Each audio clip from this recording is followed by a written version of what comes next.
Bueno, retomando con el tema de esa desigualdad o de ese desequilibrio y digamos de las luchas de clases o de luchas imperantes a los fines de obtener derechos que muchas veces eran derechos naturales, por ejemplo, el derecho a no trabajar mayor cantidad de horas que las permitidas por la salud, o trabajar en un ámbito que sea saludable y que no sea insalubre, o tener una respuesta ante un accidente laboral.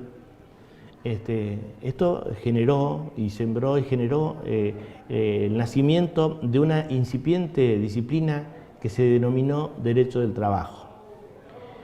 Este es un derecho que, si nosotros miramos o analizamos los conceptos que existían del derecho hasta ese momento y decíamos que el derecho positivo era el conjunto de normas vigentes de aplicación en espacio y tiempo y territorio, y que ese derecho positivo se podía dividir, a su vez subdividir en derecho público y privado, entendiendo que el derecho público es el conjunto de normas que regulan las relaciones de los individuos entre sí, de estos con el Estado, cuando el Estado actúa con la suma del poder público, es decir, en forma imperativa, cuando por ejemplo dicta el Código Penal, establece en el artículo, vamos a suponer 78, 79, el que matare a otro será reprimido con prisión o reclusión de 8 a 25 años. En ese concepto de 8 a 25 años, nosotros vemos que el Estado, si alguien mata o si alguien produce el hecho antecedente, es decir, hiere o mata, va a tener el hecho consecuente que va a ser la pena. De manera tal de que cuando nosotros hablamos de la imposición de una pena, estamos hablando del Estado con el ejercicio de la suma del poder público. ¿Esto qué quiere decir? Que no le preguntan al delincuente, al que produjo el hecho, si quiere ir o no, o quedar preso. El Estado viene, actúa, y eso formaría parte del derecho público, teniendo como vértice ese derecho público el derecho constitucional.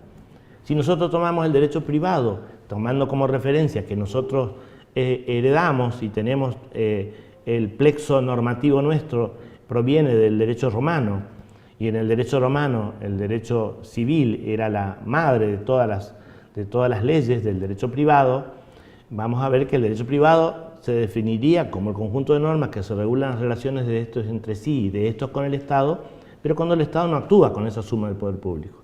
Vamos a poner un ejemplo que siempre he puesto en los distintos cursos. La municipalidad compra aire acondicionado para sus dependencias, pero después cuando el proveedor le viene a cobrar, la municipalidad dice: no, nosotros somos municipalidad, nosotros no pagamos porque estamos protegidos por el derecho. Ahí hay una relación de igualdad, en el otro hay una relación de subordinación. En el caso del derecho laboral,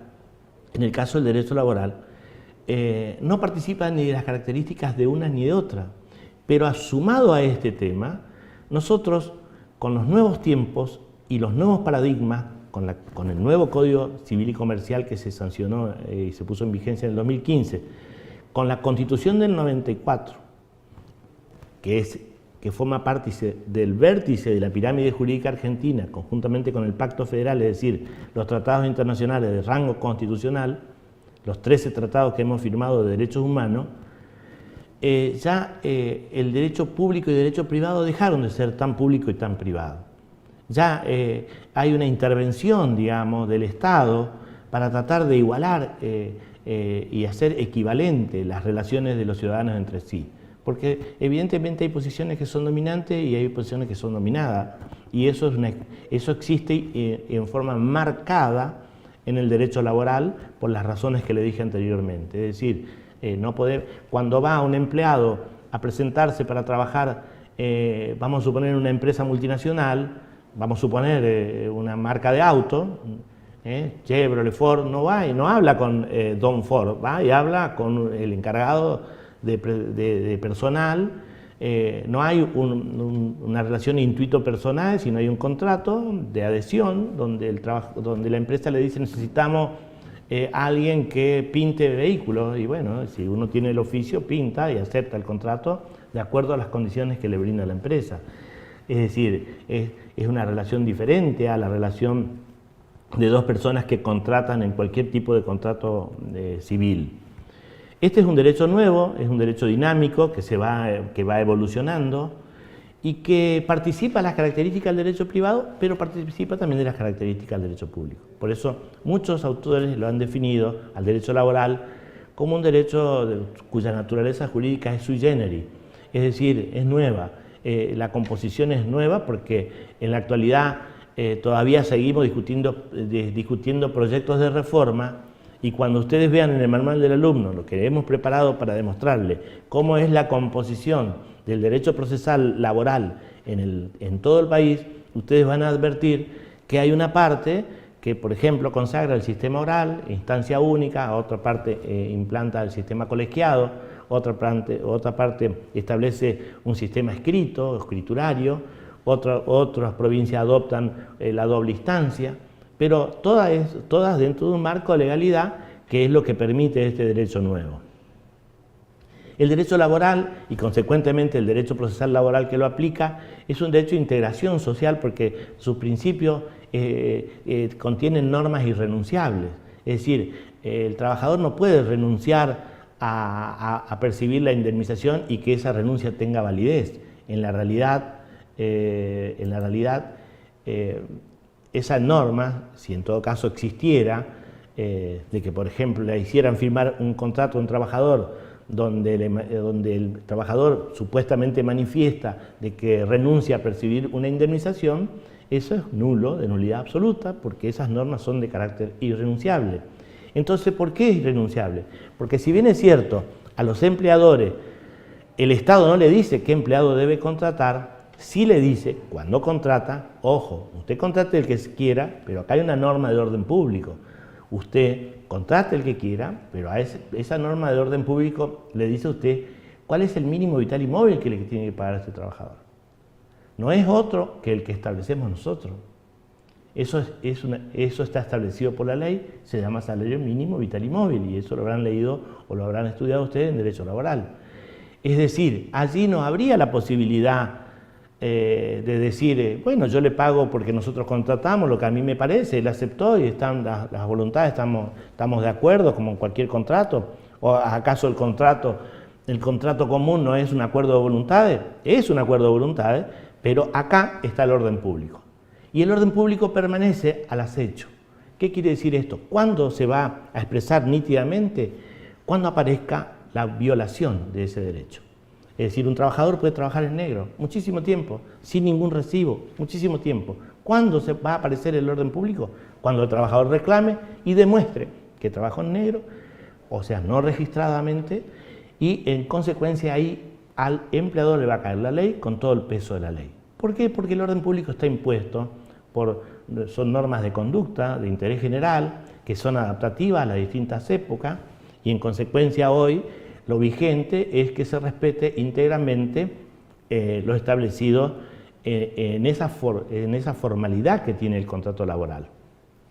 Es un derecho profesional porque se ocupa del hecho del hombre, pero nada más y nada menos que por su trabajo. Aquí no estamos hablando de otra cosa más que de trabajo. Es tuitivo, ¿qué quiere decir? Que es protector. ¿Por qué? Porque ante un problema, si el trabajador no tiene un contrato, la ley presume, si se prueba que hay una relación laboral, se presume la existencia del contrato. Es decir, hay presunciones de carácter legal, hay presunciones que permiten inferir la existencia del contrato. Es un derecho especial porque se implementan a través de esas normas específicas cuestiones de derecho laboral, independientemente de la existencia de normas civiles que puedan servir, en el caso que sirvan, de manera supletoria. Es autónomo, hoy por hoy el derecho laboral es autónomo y al ser autónomo adquiere una autonomía científica, una autonomía legislativa porque tiene sus propias leyes, didáctica porque le permite resolver a sí mismo los conflictos que se plantean en consecuencia. Obviamente que ningún derecho es independiente del otro. Cuando nosotros estudiamos derecho siempre tenemos que tener referencia que los derechos están conectados, no son compartimentos estancos. No es que estamos estudiando derecho del trabajo, derecho laboral es otra cosa. Tienen distinta naturaleza jurídica y tienen distinta connotación. Por eso es importante que ustedes, a la hora de resolver un conflicto, que es para lo que yo los estoy preparando, para que se presente alguien con un problema y ustedes puedan tratar ese problema y puedan resolver ese problema, primero, antes de resolverlo, puedan encasillarlo y determinar qué remedio es el que necesita ese conflicto. De qué manera vamos a encarar y dónde vamos a ir, a quién vamos a recurrir si necesitamos resolver ese problema. Porque de lo contrario, ustedes tendrían que decirle al cliente, bueno, mire, la verdad, yo esa bolilla no la estudié, véngase mañana, yo voy a ver cómo soluciono este problema, voy a leer esta noche, y ese cliente no va a venir más. No va a venir más por una lógica, porque le van a generar a ustedes mismos todo lo contrario a lo que es la seguridad, que es lo que pretende cualquier persona. Más cuando se trata de conflictos alimentarios, como son los conflictos de derecho laboral. Bueno, a propósito del derecho laboral, cuando al principio les he advertido de que resulta necesario y casi imprescindible saber derecho laboral para poder hablar de proceso, porque justamente vamos a hablar de proceso laboral. No vamos a hablar de proceso, de cualquier proceso, vamos a hablar de un proceso que va a vincular a un trabajador con otro trabajador, a un trabajador con una empresa, a una empresa con un gremio. Es decir, van a haber conflictos individuales, van a haber conflictos plurindividuales, van a haber conflictos colectivos, van a haber conflictos profesionales donde se va a nuclear, digamos, los trabajadores profesionalmente unidos a través de un gremio, una entidad sindical y una empresa o un conjunto de empresas y el Ministerio de Trabajo como autoridad de aplicación. Cuando nosotros, ¿por qué hablé al principio de un Estado federal y el dictado y de la autonomía de las provincias para dictar sus propios códigos? Porque cada provincia en nuestro país ha establecido el tipo de proceso. Nosotros, por ejemplo, en la provincia en Capital Federal se ha implementado un sistema que se denomina SECLO, que está en la unidad 2 de este programa, Servicio de Conciliación Obligatoria, que es un servicio al cual yo me voy a referir más adelante y que impide que se inicie una acción judicial sin antes pasar previamente por una solución alternativa al conflicto a través de una entidad administrativa, que es el Ministerio de Trabajo y Seguridad Social. En la provincia del Chaco no existe la instancia de conciliación obligatoria, existe una instancia de conciliación voluntaria, donde el trabajador o el empleador o forma conjunta pueden ir a la delegación de la Policía de Trabajo, dependiente del área del Ministerio de Justicia y de Gobierno, la Subsecretaría de Gobierno de la provincia o la Subsecretaría de Gobierno de la provincia del Chaco, y hacer su reclamo y ahí actúa esa entidad como un amigable componedor de esos intereses. Pero cuando nosotros hablamos de proceso, derecho procesal, cuando hablamos de proceso, hablamos de una palabra genérica que significa proceder y avanzar. Por eso se habla a veces de proceso biológico, para hablar del envejecimiento de una persona, un proceso natural que comienza con el nacimiento y termina con la muerte, y un desarrollo biológico de cualquier animal o de cualquier especie es un proceso. Acá vamos a hablar de un proceso específico, que es un proceso jurídico, que tiene una iniciación también, y esa iniciación surge a partir de la existencia de un conflicto. Y ese conflicto es el que define, digamos, la naturaleza de ese conflicto, es lo que va a definir la naturaleza de la norma que vamos a utilizar. Sabemos perfectamente que en los estados modernos hay una prohibición de autodefensa y eso supone una ordenación adecuada que está en salvaguarda del interés general y también del particular para el mantenimiento de la legalidad. Nadie puede hacer justicia por mano propia, es decir, nosotros no estamos habilitados, de acuerdo a nuestro ordenamiento jurídico, a hacer una reclamación directa utilizando la fuerza o utilizando otras herramientas para hacer accesible la solución de aquel conflicto al que yo hice referencia. El concepto de proceso es un concepto genérico, dije yo, hice referencia a un proceso, por ejemplo, biológico, podemos hacer referencia a miles de procesos, pero acá estamos hablando de un proceso jurídico, judicial. El proceso judicial es el género y el procedimiento judicial es la especie. Cuando hablamos de la especie, procedimiento, ya va a ser el procedimiento aplicado al caso concreto.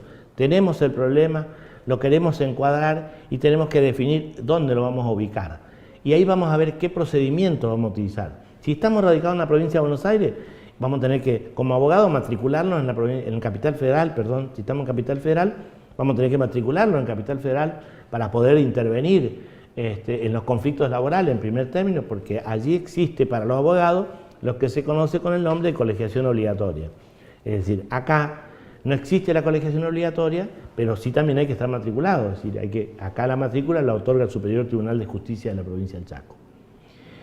Cuando nosotros hablamos de proceso, hablamos de dinamismo, y esa locución en el ámbito jurisdiccional significa tener el conflicto, hacer un planteo, hacerlo de la forma que establece la ley para lograr la intervención de alguien que resuelva ese conflicto. Ese alguien puede ser una actividad administrativa o puede ser una actividad jurisdiccional para llegar a una solución a través del dictado de un acuerdo conciliador o el dictado de una sentencia de mérito que ponga fin a ese pleito, a ese conflicto.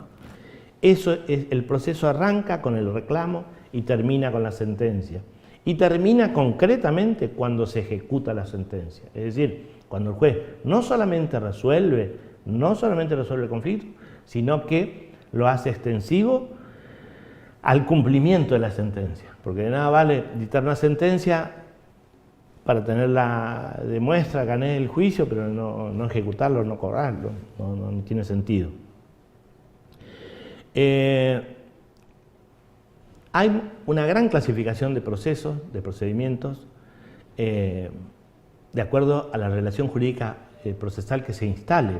Nosotros podemos hablar en consecuencia de un proceso civil, podemos hablar de un proceso penal, podemos hablar de un proceso dentro del ámbito jurídico y de un proceso laboral puede ser un proceso, como dije, administrativo, puede ser contencioso, puede ser voluntario, puede ser tutelar, puede ser individual. Es decir, eso requiere primero la existencia, ¿no es cierto?, de un órgano jurisdiccional que resuelva el conflicto, sea administrativo o judicial. Acá hablamos de órgano jurisdiccional, para hablar del proceso judicial se requiere un órgano jurisdiccional, quiere decir un tribunal, se requiere la petición de un interesado, que después vamos a ver cómo se hace esa petición, vamos a ver un acto de emplazamiento, que va a ser la notificación de esa petición, la existencia de partes con intereses controvertidos y jurídicamente válidos en ese conflicto. Es decir, todo eso nos da la idea de un proceso judicial, y ese proceso judicial, en nuestro caso, está atado a la ley de contrato de trabajo, está atado a la ley de riesgo de trabajo, está vinculado a la ley de concurso y quiebra, y está vinculado también a los procesos de crisis, por ejemplo, que se vinculan con, por ejemplo, cuando hay falta de disminución de trabajo no imputable al empleador, van ligados a ese procedimiento de crisis. La palabra, nosotros en el manual de alumnos describimos qué quiere decir proceso, pero la idea es de progreso, de avanzar. Por eso el proceso comienza y no se queda estancado, sino que va avanzando. En nuestro caso no hay una actividad de oficio, es decir, del Estado promoviendo el movimiento, sino que son las partes las que deben instar a que avance el proceso. Si bien es cierto, la doctrina contemporánea hace una distinción entre proceso y procedimiento, la realidad es que hay una relación de proceso como relación o como situación, en principio de idea jurídica y directriz, y procedimiento como ya una realización plena, concreta y sucesiva de los actos jurídicos de un proceso. Cuando hablamos de proceso, decimos yo puedo decir un proceso judicial y hablo en abstracto, porque ustedes no saben de qué estoy hablando. Cuando yo quiero hablar de un procedimiento judicial, digo el caso tal contra tal, que tramitan tal juzgado, estoy haciendo referencia a un procedimiento judicial.